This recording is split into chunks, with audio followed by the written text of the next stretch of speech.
Hey guys, what's up? It's NerdFan16, Retro Kid on RVT again, and yeah, I just realized that 2013 is over, and I've seen a lot of movies. So, if you haven't read the title already, here are my top 5 movies that I've seen this year of our crazy movies, 2013.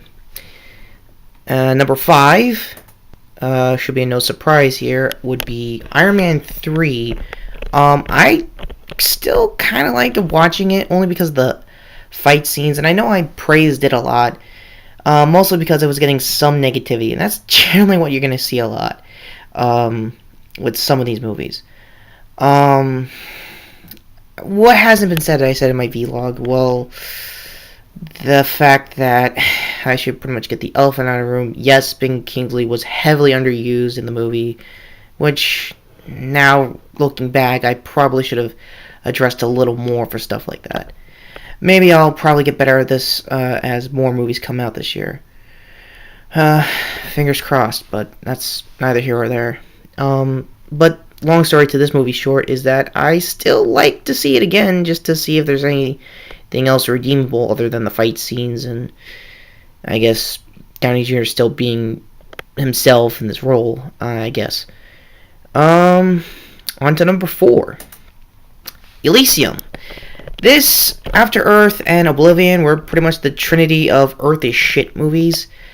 And since it was the only one I actually saw in theaters, I still kind of want to see it again. Mostly because I'm kind of a fan of the District 9 director, Neil Blomkamp's vision for this kind of steampunk-ish, well, actually more, if I'm going to put it in better context, like a cyberpunky kind of environment, which, yeah, now looking back, is more heavily focused on, I guess, world problems of the time, makes basically the economy here in the U.S., in case you're from another country. I still think Matt Damon and Jodie Foster did what they could with the script, and I still like robotic suits.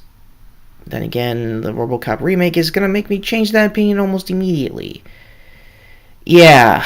Well, on to number 3, The Wolverine. Now, this is actually one of those Marvel movies I do want to defend, despite every bit of negativity that Iron Man 3 has been getting throughout this half of the new year. I still think Wolverine was a pretty much better story than Origins. True, it was more of a standalone kind of thing, and it didn't really go into his origins again, which I guess is less said the better. Him being in Tokyo did make a lot of sense, adapting that storyline of his life, and overall, I really still enjoy watching the movie, and the bookend to pretty much kick off Days of Future Past is pretty much a good idea, and I'm also hoping that that movie succeeds as well. So, on to number 2, Kick-Ass 2. Yeah, sorry for the pun on that one, but overall, I think my review of it was a little light. Now been, I guess, 4 to 3 months after the movie's release. Actually, 6 now, I'm looking at the date. Yeah, this is still a balls-to-the-wall crazy movie, and yeah, it did go a little or a little extreme on certain scenes. I'm not gonna tell you which one exactly, just I think it was the puke stick. Yeah, that was it. That was the one that pretty much said, okay, that's way too much puke and insanity. Now before I get to number 1, I do want to make an honorable mention. Justice League Flashpoint, the last in-continuity story before New 52, got adapted as a DC movie. And as you may have noticed, I have DVD. And I kind of enjoyed the movie. It was one hell of a paradox story, and just seeing my favorite DC characters, though admittedly in another alternate reality, get decimated pretty much. I was shaking after I finished watching the movie. With that said, I might have a separate video on DC animated plans as of this year, so stay tuned on that. And finally, number 1 for my top 5 list of 2013 is No surprise, as usual, Pacific Rim. As you may have noticed, me and Austin Trench on his YouTube both kind of enjoyed the movie. I'm really hoping that this gets a sequel in some sort of way, or pretty much spark Hollywood to get back into the tokusatsu brand. I'm not saying any big way, but a smallish way, kind of like how Guillermo del Toro did for Pacific Rim. And I want to buy the 18-inch NECA figure because of this movie. It is a huge thing, and it makes a lot of sense for this kind of, well, brand. NECA did a fine job for Wave 2. I know they had some so-and-so issues with the Wave 1 release, but that's just the marketing. What do I think about the movie still, months later?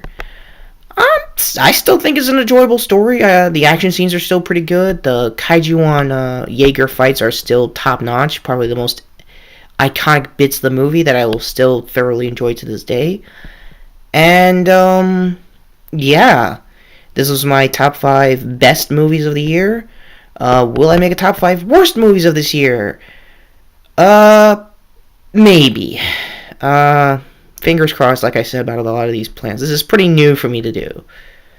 So with a lot of confusion out of the way, this was NerdFan16 on YouTube, Retro Kid on RVTopia live streams. And, yeah. This was a good year for semi-action movies. Let's just hope we get good ones. Later.